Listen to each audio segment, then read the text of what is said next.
This segment of DelmarvaLife is sponsored by For All Seasons Behavioral Health and Rape Crisis Center. In a world that's never been more connected, many young men are feeling more alone than ever. Behind the scenes, behind the screens, the schedules, and the expectations, there's a quiet struggle happening, one marked by loneliness, pressure, and a growing search for purpose. Mental health is no longer a side conversation for young men. It's critical to their identity, their work, their relationships, and more. We'd like to welcome in via Zoom Lisa Mulcahy. She is the Chief Clinical Officer with For All Seasons. Thank you for speaking with us today, Lisa. You bet. Thanks for having me. So we're hearing more about loneliness among young men. What do we know from the data, and why should we be paying attention? Yeah, so let me first start by saying that both men and women experience loneliness.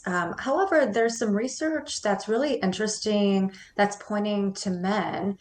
So for instance, there was a recent Gallup that the data showing that 1 in 4 US men under the age of 35 are reporting that they're feeling lonely.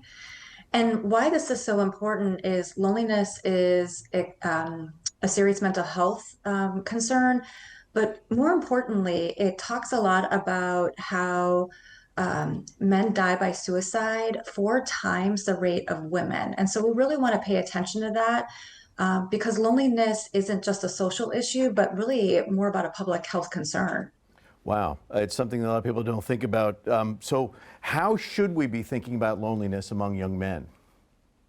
So one of my favorite researchers, Brene Brown, talks about loneliness. And I think just starting off with the definition feels really important, which is there's perceived absence of meaningful connection and belonging. So she talks a lot about how loneliness is one of the strongest predictors for anxiety, depression, and actually disengagement, especially when it's paired with shame.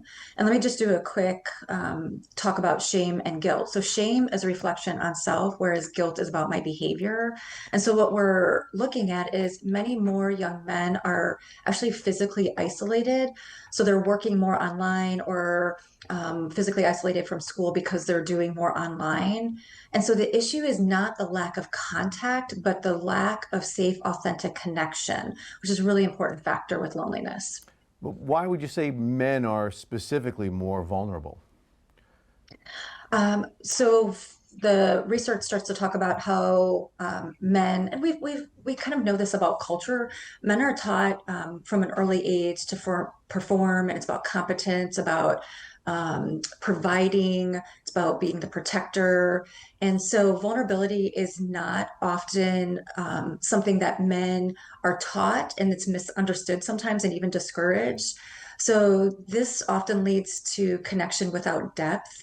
Or interaction without intimacy. And now many of us teach something different.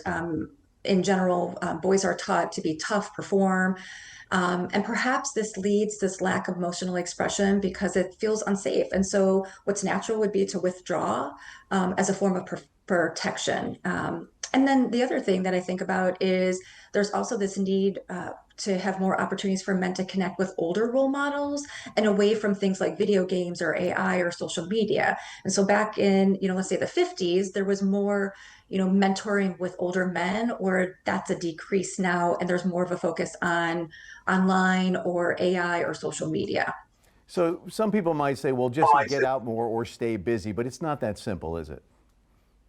No, I mean, loneliness isn't about being alone. It's about being belonging, about being a part of something and being part of something in an authentic way. And so sports, work, online spaces don't necessarily provide that same kind of connection and vulnerability. And so unless people are intentional about developing meaningful relationships, because remember, belonging requires permission to show up without armor. And so armor is that protection that we use to keep people back. And so isolation can be a rational response when sort of authenticity or showing up like ourselves feels really risky.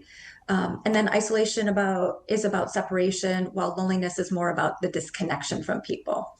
So if there's a young man listening or someone who knows of someone who might be experiencing loneliness, where do they go? What do they do?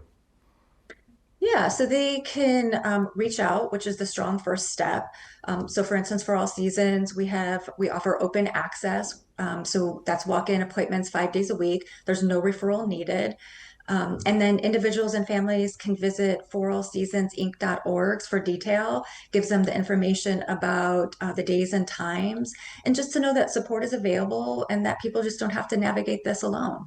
It's important information. Lisa Mulcahy from All Seasons, thank you so much for joining us today. Thanks for having me.